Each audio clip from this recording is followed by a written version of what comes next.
Ministre ya genre, Marie-Ange Lukiana, ministre Luzolo Bambi, elongona ministre Maj Kisimba, bakendaki bongo ko participer na 100 mariage o esalemaki na Tchango nyonso na kaka masolo ya parité, masolo ya koyeba ko encourager bandeko ba kosalaka mariage civil.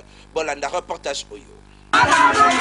Weekend oyo na Kimanzeke na kati ya terrain siwa banza 100 couple mobimba bazalaki à l'honneur pambate mariage civil na bango esalemaki avec impact pays idéologie ezalaki na présence ya bourgmestre ya Kimanzeke pe na présence ya commission interministérielle oyo esangisaka ministère ya genre famille pe enfant ministère ya justice pe ministère ya affaires foncières bango bazali kolide pour la protection ya droits matrimoniaux pe lisusu succession ya ba mama bazwaka biloko soki mibali na bango batikeli bango.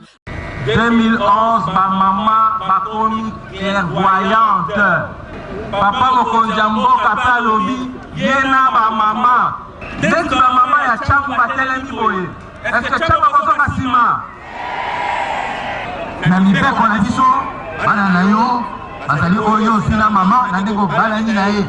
Soki ko adopter bana kasi bazali na papa na bango pe na mama na bango. Mibeko elobi boye.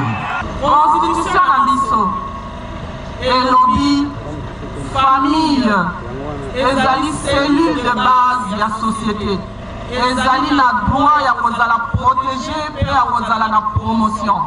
Ya solo Marie-Ange Lukiana Mufankol elongo na ba ministre mususu bazali kobunda po mabala ya kato fanda esila batu baba na boye surtout na misu ya l'État pe likambu ya succession ya ba bien soki baboti bakufi mwasi azwa to pe bana bazwa match na Tchango ezalaki ya Chintunga.